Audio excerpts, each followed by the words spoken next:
J is for junk. Boat of the Chinese, for trade and for pleasure, they sailed the blue seas. Some junks were pirates, that ain't a good thing, and the queen of them all was one Madame Ching.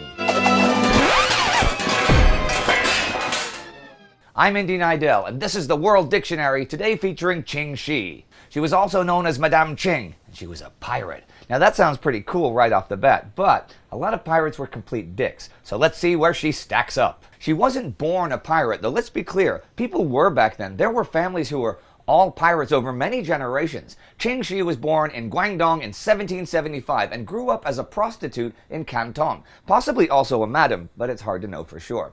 Enter the pirates. In 1801, Zheng Yi, the leader of the Red Flag Fleet, fell for her and married her.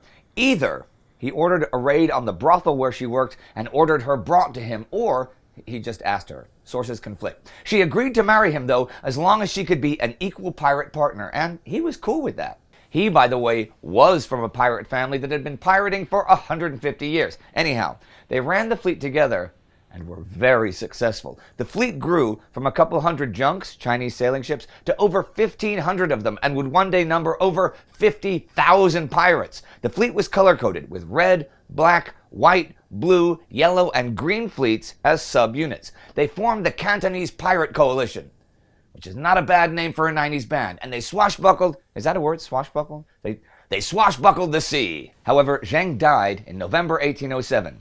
Madame Ching, helped by her adopted son Chung Po Sai, the guy who technically had claim to being the boss, took over the business.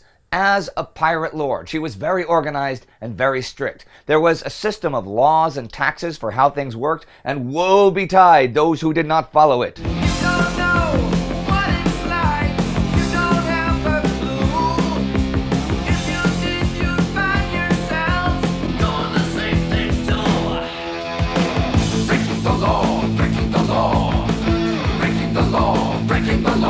If you disobeyed orders from a superior or issued your own orders, you were beheaded on the spot. Hey, did you ever stop to think that being be-bodied is the same thing as beheaded? You know? Like they cut your body off? Really, because the body stays behind. It depends. I mean, if the head is like held down fast and you know, because if you put the head down, hold it, and then take away the body, then you're be-bodied. Okay, but I should stick with beheaded for. Okay. Yeah. Okay. I just thinking that. Okay. Anyhow, booty was put in a public fund to supply ships and the villagers who helped the pirates. You can imagine the penalty for stealing from the fund, but there was a strict process for even getting the money into the fund. All booty was examined by a purser. No dirty minds here. All booty was examined by a purser. 20% went to whoever had taken it, and 80% to the public fund. Now, Philip Maum wrote that the first-time offense for withholding booty was flogging, and more offenses carried the death penalty. Capital punishment was pretty common for breaking the code, and deserters were hunted down and their ears were cut off. And I'm not sure why just that punishment, but that was it. Madame Ching was quite forward-thinking in some ways, for you could be executed for rape or unfaithfulness, but a product of her time in others. Captive women that were unattractive were just let go. The pretty ones were not so lucky and may find themselves as wives, though apparently even consensual sex between the pirates and captive women, without the marriage part, was harshly punished. The pirate was beheaded and the woman had cannonballs tied to her legs and was thrown overboard. I mentioned villagers helping the pirates. This is because she took over a lot of coastal villages in an area from Macau to Canton, and you really didn't want to resist her.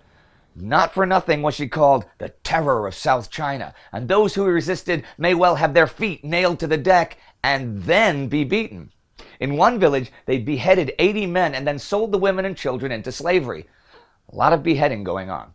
Robert Glasspoole, a British officer of an East India Company ship she captured, wrote that all of this gave rise to a force that was intrepid in attack, desperate in defense, and unyielding even when outnumbered. They certainly could fight. The Chinese government tried to destroy her fleet in naval battle. She took over their ships. Portuguese and British bounty hunters tried and failed to stop her, but you know, nothing lasts forever. In late 1809, she suffered a string of defeats at the Battle of the Tiger's Mouth, which is a good album title for the Cantonese Pirate Coalition, at the hands of the Portuguese Navy, and Madame Ching began rethinking her future. The Chinese government had offered an amnesty to the pirates, and that government was so desperate to just get the piracy to stop that the amnesty said you can keep all your booty and there will be no repercussions as long as you end your career. There was just one catch. The government wanted the pirates to kneel. Ching and Chung Po Sai got around this by having their adoptive mother-son relationship dissolved and then marrying and kneeling during the ceremony. So just like that, her pirate career was over. 17,318 pirates of her pirates also surrendered. Of those, 126 were put to death and 150 more exiled, but the rest were free to live their lives as they chose. This happened in 1810. Madame Ching and Chung Po Sai had a son in 1813. Chung Po Sai, after surrendering the fleet and weapons, actually became a captain in the Qing Imperial Navy. He would rise to the rank of colonel and spend the rest of his life fighting pirates until his death at sea in 1822. After that, Madame Ching would return to her old hometown and open a gambling house and a brothel. She died in 1844. Both Madame Ching and Chung Po Sai created a cultural legacy that exists to this day. Her story has been told in books, in puppets, in plays, and of course, Mistress Ching is one of the 9 pirate lords in Pirates of the Caribbean, though that film technically takes place before her time. He has also been immortalized in film and television, and there's even a junk that operates today in Victoria Harbour, Hong Kong, that, while it is called Aqualuna in English, is called Chung Po Sai in Cantonese.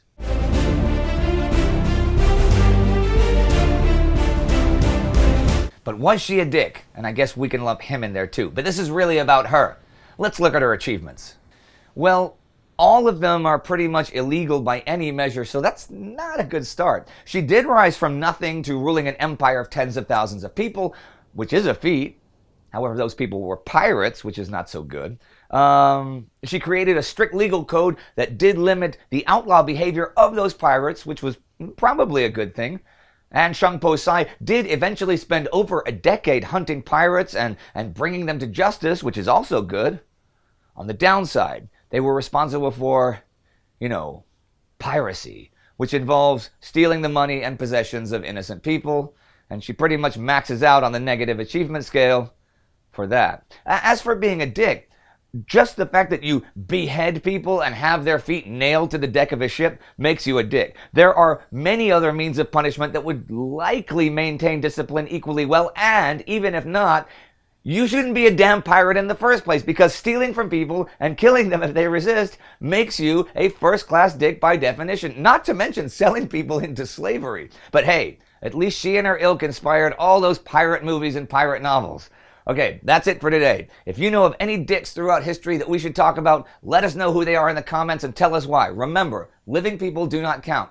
And please support us on Patreon so I can continue taking time to write and film this crap. There's a link below. Don't forget to subscribe to never miss a single letter of the alphabet. And hey, don't be a dick.